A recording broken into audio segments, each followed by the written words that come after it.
और चुनावी हलचल के बीच बाबा राम रहीम को लेकर भी सवाल जवाब शुरू हो गए हैं। दरअसल बाबा राम रहीम पर अब हिमाचल में भी राजनीति गरमाई हुई है। यहां कांग्रेस ने बीजेपी पर राजनीतिक फायदे के लिए राम रहीम को पैरोल पर बाहर निकालने के आरोप लगाए हैं।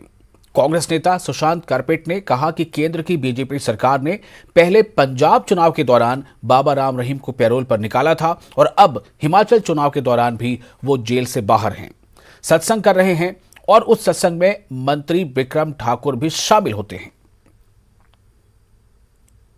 से पता चलता है जब भी इलेक्शन होता है, वो चाहे पंजाब की बात हो, हरियाणा की बात हो, हिमाचल की बात हो, तो बाबा राम रहीम पेरोल पे बाहर आते हैं। पेरोल पे बाहर आते हैं। हरियाणा में उपचुनाव आदमपुर सीट पे है, हिमाचल में चुनाव है। इस समय पेरोल पे आना और वहां पर भाजपा के वरिष्ठ मंत्री का हाजिरी लगाना और अपनी इंट्रोडक्शन देना कि मैं यहां से स्थानीय विधायक हूं, मैं मंत्री हूं प्रदेश सरकार में, तो वो अपने आप में परिचायक है कि किस प्रकार से चुनावी माहौल को भाजपा खराब करने का प्रयास कर रही है। भाजपा अपने मतों के लिए, वोटों की खातिर, देखिए बाबा राम रहीम पे बहुत सीरियस आरोप रहे हैं। आपको बता दें कि बाबा राम रहीम के ऑनलाइन सत्संग के दरबार में जयराम सरकार के परिवहन मंत्री बिक्रम ठाकुर आशीर्वाद लेने पहुंचे थे। सत्संग में बिक्रम ठाकुर ने बाबा राम रहीम से बात की और उनसे जीत का आशीर्वाद मांगा था। दिवाली से पहले प्रागपुर के नक्की खड्ड में हुआ था ये सत्संग कार्यक्रम। आशीर्वाद लेने के लिए आया हूं, यहाँ आपके विचारों को सुनकर और जिस प्रकार का मुहिम आपने पूरे देश में चलाया है और जिससे खास करके पंजाब और आसपास के राज्य ग्रस्त हैं, उसमें जो पुण्य का काम आप कर रहे हैं, उनकी उससे बड़ी बात कोई नहीं है। और मैं चाहता हूं हिमाचल प्रदेश की जनता जनार्दन जो आपसे इतना प्रेम करती है, आपके इनको दर्शन भी हो और आपका प्रवचन भी समय समय पे मिलता रहे और हम सब लोगों को आपका आशीर्वाद मिलता रहे। धन्यवाद। आपको बहुत बहुत आशीर्वाद। और जितना भी हिमाचल में प्रदेश की शासन जो चल के आई है, जो भी किसी भी तरह की जो कमी वहां नजर आती है, तो आप लोग मिलके हिम्मत से उसे दूर करें ताकि समाज में और इस वक्त एक बड़ी खबर किन्नौर से आ रही है। किन्नौर से बड़ी खबर यह है कि तेजबंत नेगी को मनाने की कोशिशें तेज हो गई हैं। नेगी को मनाने कल किन्नौर आएंगे मंगल पांडे। जी हाँ, मैं आपको फिर बता दूं कि इस वक्त जो किन्नौर से बड़ी खबर आ रही है वो है तेजबंत नेगी को मनाने की कोशिशें तेज हो गई हैं। नेगी को मनाने की कोशिशें इसलिए तेज हो गई हैं कि नेगी ने निर्दलीय पर्चा दाखिल कर दिया है और ऐसा लगता है बीजेपी को शायद इससे नुकसान हो सकता है। तो नेगी को मनाने कल किन्नौर आएंगे मंगल पांडे। 2007 से 2012 तक विधायक रहे हैं नेगी। नेगी ने निर्दलीय नामांकन का पर्चा दाखिल कर दिया है और जैसा हम सभी जानते हैं कि नामांकन का पर्चा वापसी की जो आखिरी तारीख है वो कल यानी कि 29 अक्टूबर है। तो ऐसे में पार्टियों के लिए ये एक बड़ा सिरदर्द है कि जो भी नाराज उनके पार्टी के नेता, जिन्होंने पार्टी के ऑफिशियल कैंडिडेट से हटकर उसके अलावा निर्दलीय तौर पर उन्होंने अगर नॉमिनेशन दायर कर दिया है, तो इससे पार्टी की पोजीशन जो है वो विधानसभा क्षेत्र में थोड़ी कमजोर हो सकती है। और इस तरह के हालात का सामना दोनों बड़ी पार्टियों को भी है, बीजेपी को भी है, कांग्रेस को भी है। कि फिलहाल ये खबर किन्नौर से है।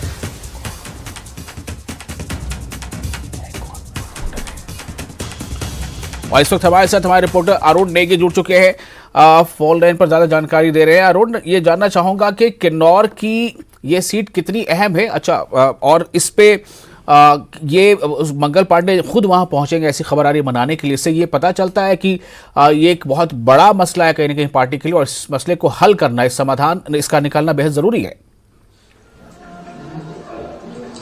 जी, सबसे पहले यह कि जो 2022 का जो विधानसभा चुनाव है, भाजपा का जो मिशन रिपीट का जो एक सपना है, उसके लिए एक एक सीट की जो वैल्यू है वो बढ़ रही है। सबसे बड़ी बात यह है कि किन्नौर विधानसभा की हम बात करते हैं तो जो भाजपा के जो पूर्व विधायक रहे हैं तेजबंत सिंह नेगी, जो टिकट के दावेदारी में भी थे, तो उनको टिकट ना मिलने से उन्होंने आजाद उम्मीदवार के तौर पर पर्चा दाखिल कर दिया है। और पुख्ता जानकारी निकलकर ये आ रही है कि कल सुबह करीब 10 बजे हवाई मार्ग से मंगल पांडे जो पूर्व में भी हिमाचल के भाजपा के प्रभारी रहे हैं, इसके अतिरिक्त वो बिहार के इस वर्तमान में स्वास्थ्य मंत्री हैं, तो वो उनको मनाने के लिए यहाँ आ रहे हैं जी। हमारी जब तेजबंत नेगी जी से जब बात हुई तो उनका साफ कहना है कि जो कार्यकर्ता कहेंगे वही अंतिम निर्णय होगा जी। लेकिन अरुण नेगी जी, बात तो तमाम नेता ऐसी ही करते हैं कि जो कार्यकर्ता करेंगे वही निर्णय होगा। अभी महेश्वर जी भी जो है यही कह रहे हैं कि मेरी मुलाकात तो हो गई है तमाम बड़े पार्टी के लोगों से, लेकिन मैं वापस जाऊंगा, कार्यकर्ता से बात करूंगा और फिर वो जो कहेंगे वैसा करूंगा। लेकिन मैं आपसे जानना चाहता हूं कि दरअसल ये अभी सिटिंग एमएलए तो है नहीं, जब सिटिंग एमएलए नहीं है तब ये क्यों पार्टी के लिए इतना बड़ा मतलब चैलेंज बन रहा है? ये सबसे बड़ा ये है कि जो पिछले जब 5 साल का जब भाजपा की सरकार हिमाचल में थी तो पूर्व विधायक को पूरी तरह से दरकिनार किया गया था। तो उनके जो समर्थक रहे हैं, जो वर्तमान जो वन निगम बोर्ड के उपाध्यक्ष है, उनके समर्थक और वन निगम बोर्ड के उपाध्यक्ष सूरज नेगी है, उन्होंने उनके तेजबंत सिंह के समर्थक और तेजबंत सिंह को पूरी तरह से दरकिनार किया था। उसी का जो गुस्सा है, जो कार्यकर्ताओं के अंदर जो एक लावा जो दहक रहा था, वो लावा फटकर ये विधानसभा चुनाव 2022 को देखने को मिलता है जी। तो ऐसे और कई मामले हैं। खबरें तो ये हैं कि कुल एक मंत्री को शामिल करते हुए कुल 11 ऐसे विधायक हैं बीजेपी ने जिन्हें टिकट नहीं दिया है, और ख़ासतौर से इन सीटों पर भी जो है विरोध का एक तरह से सामना करना पड़ रहा है। लेकिन ऐसा चुनावों में स्वाभाविक तौर पर अक्सर होता आया है और हर पार्टी को लगभग इसका सामना करना पड़ता है। तो क्या इसे एक सामान्य चुनाव के दौरान की प्रक्रिया माना जाए अरुण नेगी जी, या फिर ये सच में कुछ बड़ी मुसीबत है पार्टियों के लिए? ये सच में पॉलिटिकल पार्टीज भाजपा के लिए बड़ी मुसीबत है या नहीं, कल जब मंगल पांडे किन्नौर प्रवास पर आएंगे उसके बाद ही पता लग पाएगा। लेकिन जहां तक जो यहाँ जो राजनीतिक के जो पंडित है उनका कहना यही है कि तेजबंत नेगी के चुनाव मैदान में डटे रहने से बीजेपी को सबसे बड़ा डैमेज किन्नौर जिले से होने की पूरी आशंका जताई जा रही है जी। कितना आसान होगा ये मंगल पांडे जी के लिए? मंगल पांडे जी और तेजबंत नेगी, इन दोनों को अगर हम देख के बात करें तो मंगल पांडे जी के लिए क्या ये आसान होगा उन्हें मना लेना? जी, इससे पहले भी सूत्रों से खबर निकल कर ये आ रही थी कि भाजपा के जो राष्ट्रीय अध्यक्ष है जेपी नड्डा जी, उन्होंने भी फोन किया, वर्तमान जो मुख्यमंत्री है जयराम ठाकुर जी, उन्होंने भी फोन किया तेजबंत सिंह को मनाने के लिए, लेकिन वो नहीं माने। लेकिन अब जो लास्ट जो ऑप्शन है वो मंगल पांडे के कंधों पर यह है कि कल एक तो नॉमिनेशन के वापस विड्रॉल करने का आखिरी दिन है, और ऐसे में देखना सबसे बड़ा दिलचस्प होगा कि तेजबंत सिंह को मनाने में भाजपा के जो मंगल पांडे जी आ रहे हैं बाय एयर जो किन्नौर पहुंचेंगे वो कितने सफल होते हैं और नहीं होते जी। चलिए, बहुत शुक्रिया, आपने बहुत विस्तार से जानकारी दी हमारे दर्शकों के लिए।